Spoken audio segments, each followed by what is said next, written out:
Pasti banyak deh yang selama ini salah mengkonsumsi terong. Terong tinggi akan nasunin, di mana nasunin ini bertindak sebagai akselerator atau zat yang dapat membantu mendetoksifikasi logam-logam beracun pada tubuh serta mengikat zat besi berlebih pada tubuh nih. Kandungan tertinggi nasunin pada terong itu terletak di kulitnya yang berwarna ungu. Semakin ungu, semakin gelap warna kulit terong, semakin tinggi pula kandungan nasuninnya. Jadi selama ini salah ya teman-teman. Yang sering masak terong tapi kulitnya dibuang, terong bisa dimakan langsung. Nasunin juga terbukti dapat melawan kerusakan DNA dan membantu sel menggunakan nutrisi dari makanan lebih optimal, serta membuang limbah beracun yang tidak sadar masuk ke dalam tubuh. Tanpa nasunin, limbah yang menumpuk pada tubuh dapat menyebabkan sejumlah penyakit, termasuk kanker, penyakit jantung, radang sendi, dan masih banyak penyakit lainnya. Terong juga tinggi akan asam klorogenat, di mana asam klorogenat ini dapat menghentikan radikal bebas dari pembentukan sel kanker.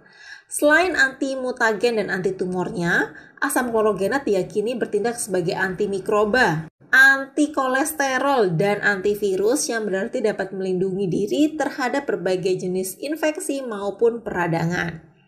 Yang ketiga, nutrisi terong telah terbukti bermanfaat dalam menurunkan lemak jahat, menjaga kadar kolesterol lebih stabil karena dapat meningkatkan sirkulasi dan mengurangi penumpukan plak-plak di pembuluh darah pada tubuh. Terong juga punya efek antihipertensi atau dapat membantu menstabilkan tekanan darah tinggi yang bagus bagi kesehatan jantung. Terong juga tinggi akan asam klorogenat, di mana asam klorogenat ini dapat menghentikan radikal bebas dari pembentukan sel kanker. Asam klorogenat diyakini bertindak sebagai antimikroba, anti-kolesterol, dan antivirus yang berarti dapat melindungi diri terhadap berbagai jenis infeksi maupun peradangan. Yang ketiga, nutrisi terong telah terbukti bermanfaat dalam menurunkan lemak jahat, menjaga kadar kolesterol lebih stabil karena dapat meningkatkan sirkulasi dan mengurangi penumpukan plak-plak di pembuluh darah pada tubuh. Terong juga punya efek antihipertensi atau dapat membantu menstabilkan tekanan darah tinggi yang bagus bagi kesehatan jantung. Terong juga bagus bagi saluran pencernaan kita untuk meningkatkan pergerakan usus dan melancarkan BAB karena sebagian besar terong itu terdiri dari air dan serat.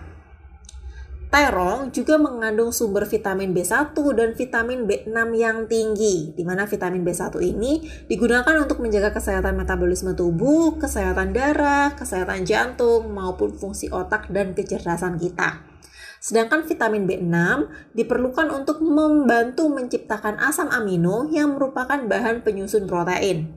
Vitamin B6 juga terlibat dalam pembentukan hemoglobin dan sel darah merah, serta transfer oksigen ke seluruh tubuh.